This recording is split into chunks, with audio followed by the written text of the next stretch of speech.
Há muito tempo, até por ser um senador da Amazônia, mais precisamente um senador de Roraima, eu venho discutindo, participando de iniciativas para que nós possamos ter uma política indigenista que leve em conta o índio, o ser humano índio. Tive em várias oportunidades participando de comissões, inclusive especificamente na demarcação da reserva indígena Raposa Serra do Sol, no meu estado. Criamos aqui no Senado uma comissão temporária externa, em que eu presidi e cujo relator é o senador Delcídio Amaral, do PT. A Câmara, paralelamente, criou uma comissão também, nos mesmos termos, que era relatada pelo atual senador Lindbergh Farias, naquela época deputado federal. Pois bem, fizemos um trabalho acurado e não nos limitamos só a estudar o problema da reserva indígena Raposa Serra do Sol. Fomos à reserva Roosevelt, lá em Rondônia, fomos à reserva Dourados, no Mato Grosso, fomos a Santa Catarina, que estava vivendo um drama com um surgimento de comunidades indígenas que não existiam e que, segundo as denúncias existentes na época, eram índios trazidos do Paraguai pela própria FUNAI para criar problemas com os pequenos e médios proprietários, já que em Santa Catarina realmente não existem latifúndios, mas é um estado em que até é um modelo de redivisão territorial no sentido da produção. E nós apresentamos, senadora Ana Amélia, um alentado relatório, tanto no que tange ao caso específico da reserva indígena Raposa Serra do Sol, quanto também recomendações gerais no que tange às outras demarcações.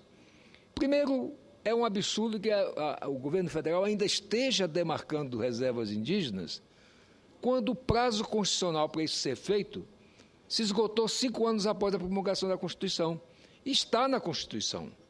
Está lá no ato das disposições transitórias, dizendo que a União tem o prazo de 5 anos, a contar daquela data, para demarcar as terras indígenas. Olha, senadora Ana Amélia, 5 anos.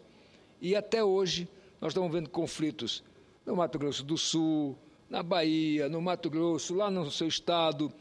E no meu estado já quase não há mais conflito, porque quase 60% do território do meu estado, da área do meu estado, é de reserva indígena. Mas aí eu sempre bati nessa tecla. A questão do cidadão, da cidadã, da criança indígena é ter terra? Não é. A prova que não é está nesses estudos que nós fizemos, está em vários depoimentos. Senadora Ana Amélia, eu como médico, voltei para Roraima logo após me formar e durante os 14 anos que exerci a medicina, trabalhei inclusive para a Diocese de Roraima, de forma gratuita, indo atender as comunidades indígenas nos finais de semana. Portanto, eu conheço os índios, não por ouvir dizer, não pelo cinema, não por filmetes de televisão, mas pelo contato pessoal com eles, tanto como médico como também como cidadão. E o que eu sempre disse aqui é que, muito mais do que terra, o índio quer ter uma vida melhor. O índio quer ter condições de produzir, aqueles que ficam lá nas reservas, de produzir, não produzir do modo que eles produziam há 500 anos atrás, e que, aliás, ainda continuam fazendo, derrubando a mata, queimando, plantando, e no ano seguinte derrubando outro pedaço, porque aquele pedaço está improdutivo, não é produtivo, não tem assistência técnica, então um descompasso entre o que eles produzem e o que qualquer cidadão do programa de agricultura familiar tem para produzir. Agora, o que me chama a atenção é que em nenhum momento a Fundação Nacional do Índio teve um índio na sua presidência. Em nenhum momento. E olhe que o que não falta é índio com curso superior, se é que isso era um pré-requisito para ser presidente da FUNAI. Mas não. Nós temos mais, segundo o levantamento que tem o senador Wellington Dias, mais de 3 mil índios com curso superior. No meu estado tem quase uma centena. Então, não tem um índio que comande a Fundação Nacional do Índio. Agora, eu não conheço, por exemplo, nos outros órgãos que tratam, por exemplo, da defesa da mulher, ser um homem que comande. Que trate da igualdade racial, ser um branco de olhos azuis, como dizia o presidente Lula, que comande. Então, não tem sentido uma Fundação Nacional do Índio não ser comandada por um índio durante todo esse tempo. E olhe que o Marechal Rondon era um descendente de índio, pelo menos. Mas de lá para cá, o que nós temos é uma sucessão, até de pessoas preparadas, mas que muitos deles, se têm contato com o índio, têm, vamos dizer assim, em verdadeiras aventuras que fazem ao conhecer a realidade dos índios. A Folha de São Paulo publicou, há dias atrás, já não estou vendo bem aqui a data, mas publicou uma matéria no painel, escrito pela jornalista Vera Magalhães, dizendo o seguinte: passivo. Aires Brito deixará o STF sem finalizar um de seus principais casos. Na presidência da Corte, não conseguiu colocar em pauta a análise dos embargos apresentados à decisão da demarcação da reserva indígena Raposa Serra do Sol. O autor desses embargos sou eu, como senador, e o governo do Estado de Roraima. E o que os embargos buscam que o Supremo defina? Como é que fica a situação dos moradores daquela região, miscigenados, se eles podem permanecer, aqueles casamentos de índios com não índios, aquelas pessoas que estavam lá antes de 1934, portanto, antes que juridicamente existisse o fato indígena reconhecido pelo Estado brasileiro, e mais uma série de itens para resguardar a situação daquelas pessoas. Mas muito antes de julgar os embargos, e olhe que já tem aqui mais de 5 anos que a reserva foi demarcada, tiraram, expulsaram, excluíram mais de 400 famílias daquela região. E essas pessoas estão lá jogadas numa terra que o INCRA não pode titular por uma questão de um litígio judicial entre alguns dos integrantes daquele contingente de pessoas. Pois bem, e eu leio hoje, aliás, li ontem, na revista Veja, uma matéria muito importante, fruto de uma pesquisa feita pelo Datafolha, portanto, um instituto insuspeito, e que fez um raio-x, uma pesquisa em que andou em várias comunidades indígenas, do norte ao sul, de leste a oeste, e constatou o que eu já sabia, que os índios não têm como prioridade ter terras.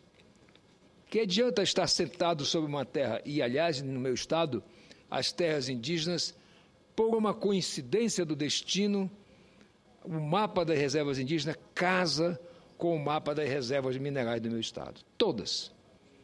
Parece até que os índios têm um faro especial pelos minerais. Ouro, diamante, mas também urânio, nióbio, titânio. E aí a gente se pergunta, por que essa coincidência? Pode colocar um mapa sobre o outro que é exatamente igual. Mas aí, nessa pesquisa, senadora Ana Amélia, o que nós constatamos? Algumas coisas muito importantes. Os índios não querem ficar presos ao passado. 67% gostariam de ter cursado uma faculdade. 67%. Portanto, quase que 2/3. Quais as profissões mais cobiçadas? Professor, enfermeiro e médico. Porque é o que eles sentem necessidade. Eles não têm médico, eles não têm assistência à saúde, nem que seja do enfermeiro, e não tem professores nas comunidades indígenas, de um modo geral. Aí, 92% acham importante ter medicamentos farmacêuticos nas aldeias. Mas aí alguns indigenistas, ou gigolôs, que vivem às custas da causa indígena, dizem que não, eles têm que se tratar com o mato, com as plantas medicinais, etc. Quando isso é uma coisa do passado mesmo. Está aqui dita pelos próprios índios. 79% sonham em ter um banheiro dentro de casa. Ora, é um absurdo alguém ter um banheiro dentro de casa? 79% deles sonham com isso. 47% afirmam que ter chuveiro com água quente é muito importante. Na aldeia Bororó, 86% preferem habitações de alvenaria, porque, ainda assim, os indigenistas, as ONGs, que também vivem disso, aliás, tem algumas ONGs que precisam ser muito bem entendidas, porque ONGs que são hoje comandadas por ex-presidentes da FUNAI, ONGs que têm pessoas que são funcionários da FUNAI, e eu fui presidente da primeira CPI das ONGs aqui no Senado, senadora Ana Amélia. E o que mais se viu foi ONG enrolada com questão justamente da assistência à saúde aos indígenas, isto é, roubando dinheiro que era para dar assistência aos índios. Mas a CPI acabou, encaminhou o material recolhido ao Ministério Público, algumas providências foram tomadas, mas isso aí é uma caixa preta, que, aliás, a presidente Dilma começou a abrir essa caixa preta das ONGs, porque até então elas eram tidas como entidades sacrossantas. Ali só tinha gente que era realmente vestais, pessoas que só queriam bem, que não queriam saber de dinheiro, quando depois se comprovou exatamente o contrário. E a presidente Dilma adotou uma postura muito dura. Inclusive, agora, nós vamos debater aqui no Senado as regras para que essas organizações não governamentais queiram viver às custas das verbas governamentais, isto é, às custas do dinheiro público. Ou são não governamentais, ou são governamentais, parceiras, pelo menos. E aí o presidente Fernando Henrique, inspirado por sua esposa, criou as OCIPs, que, na verdade, são ONGs legalizadas, que têm outra feição, e não essa mentira de dizer que, como Greenpeace e tantos outros aí que têm sede em outros países e que vêm aqui, na verdade, fazer a defesa dos interesses desses países, e não dos nossos interesses. 20% tem propriedade registrada em seu nome fora das aldeias. No meu estado, a grande aldeia dos índios lá são justamente as periferias da capital e dos municípios do interior. E os índios moram lá, e na aldeia eles têm uma espécie de sítio, onde eles plantam, colhem e legitimamente sobrevivem. 57% acham que as terras onde vivem deveriam ser maiores e que a demarcação de reserva melhoraria a vida dos índios em geral. Isso entre os índios Yanomami, que são os índios mais afastados, com menos contato com a civilização. 93%, aliás, 89% não estariam dispostos a deixar sua aldeia para morar em outro lugar. 59% mantêm tradições culturais com festas e rituais. 71% vivem em aldeias com língua ou dialeto próprio. 16% acham que não são devidamente reconhecidos como cidadãos brasileiros. E aí, senadora Ana Amélia, alguns dados que são estarrecedores. Primeiro, vamos lá aos problemas que eles identificam, eles e não os seus porta-vozes não autorizados. 30% frisam que o principal problema é acesso aos serviços de saúde. 16% falta de emprego. Mas não é porque esses zongueiros acham que o índio não tem que ser empregado. O índio não precisa ganhar dinheiro. Saneamento básico, 16%. Alimentação precária, 12%. E há uma pregação de que, estando na reserva, eles não passam fome, que lá cai o maná e que, portanto, não há por que eles se preocuparem com o trabalho. Eles estão aqui dizendo que tem alimentação precária. Acesso à educação, 10%. Falta de transporte, 9%. Falta de recursos econômicos próprios, 6%. Isso estando em cima de reservas minerais fabulosamente ricas. Qualidade de moradia, 5%. Acesso à energia, 5%. Falta de investimentos públicos e privados, 3%. Agora, vamos comparar os índios com os dados do Brasil. A renda familiar mensal inferior a 2 salários mínimos. No Brasil, 44%, brasileiros em geral. Entre os índios, 79%.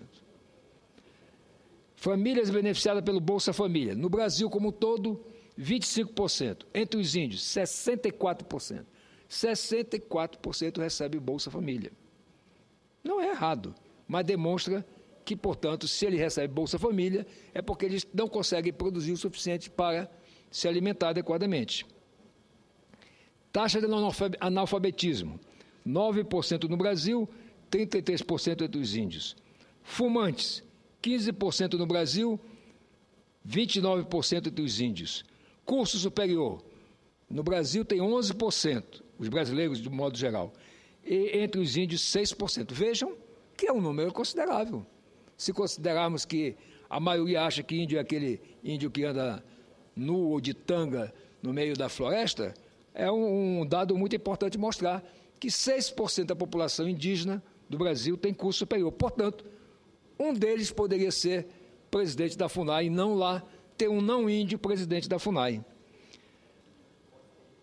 Tem casa com banheiro. Brasil, de um modo geral, 98% dos brasileiros têm.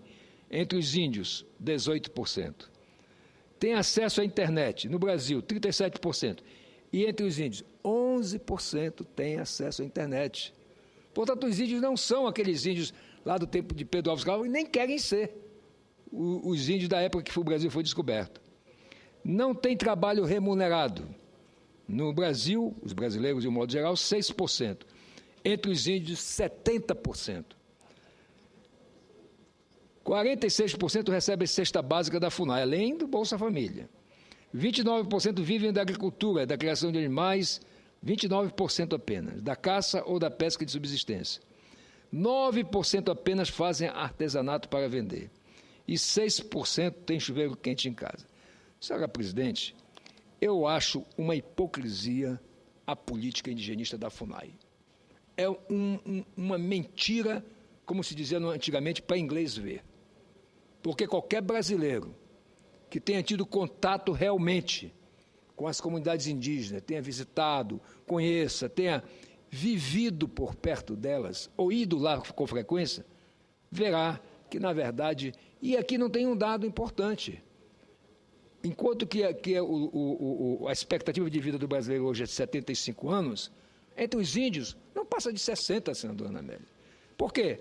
Porque eles ainda morrem de doenças que são evitáveis por vacinação ou por uma medicação simples.